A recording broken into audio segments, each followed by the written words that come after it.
سواء كنت على البحر، سواء كنت في الشغل، سواء كنت في البيت، اي مكان انت فيه حصل موقف معين لقيت بني ادم ربنا هداه ليه وجاي بينصحك بامر معين، اوعى تزعل منه، اوعى تبين تبشرتك، اوعى تبين ان انت العلامه اللي مفيش منها، اللي بيفهم كل حاجه، مش محتاج نصيحه من حد.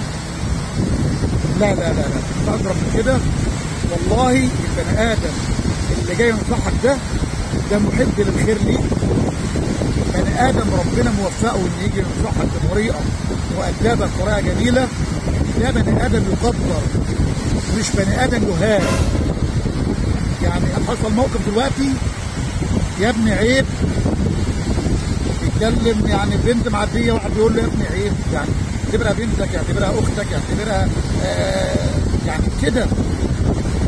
شفت طريقه تعامل الولد معاه، كلنا قلنا كنا هناكل الولد، اللي جاي يقول لك عيب ده لحد اولا بيمنعك الحرام، بيمنعك عن عيب، بيوريك الطريق اللي انت هتحيد عنه، هتبدا ترتكب اخطاء والله انت بتطلعها على اهلك، والله انت بتطلعها في بيتك، والله لو حد عملها مع اختك ولا مع بنتك ولا مع مراتك انت هتقطعه جنيه. انت ليه بترضى باللي يتعمل في بنات العالم اللي انت ما بترضاش على اهلك؟ خليك مؤدب مع العالم، خليك مؤدب في بيتك، خليك مؤدب مع جيرانك، تطلع بره في مكان عم تتمتع ربنا ما حرمهاش، روح البحر واتمتع واجري وخد الدنيا طول وعرض، لكن في حدود الادب.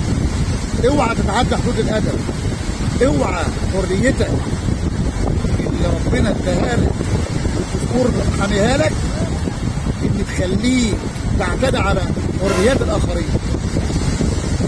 طب ما هنا انت شايفها نازله لابسه البحر ورايحه عامله ايه؟ انت مالك؟ انت مالك؟ انت ربنا ما جعلكش رقيب عليهم، كل واحد هيقبض ضم ربنا ويتسال في الوقت، انت حر، هو حر، لكن انت دورك فين؟ انا دوري ان ابقى مؤدب مع المؤدب ومع غير المؤدب. حد تعدى عليا هرد ضرره، هرد، لكن حد ماشي في طريقه لابسه ايه، بتتكلم ازاي، انا دوري، انا مالي، انا اتعرض لها ليه؟ يا عم فكر بعقلك وحكم عقلك وحكم دينك. يعني انت لما تعرضت لها انت كده منعتها عن الشر، منعتها ان تلبس هدوم زي دي تاني. يعني طريقه كلامك معاها او ان انت بتعاكسها او ان انت انا كده بوريها ان هي بعاكسها عشان ان هي اللي عامله كده فبتخلي كل الشباب يعملوا كده. لا والله، والله انت كذاب، والله انت كنت عاوز يا عم، اصل اللي انت بتفكر فيه غيرك حافظه. فانت خليك مؤدب، اتعامل مع العالم بادب، اتعامل مع العالم برقي، ما تتدخلش في حياه البني ادمين بدون وجه حق. خليك راجل، خليك راجل بمعنى الكلمه، زي ما قلنا قبل كده، اللي يشوفك من اي ناحيه يقول راجل، فادبه راجل، وتنيته راجل، وتواضعه راجل، وتعامله راجل.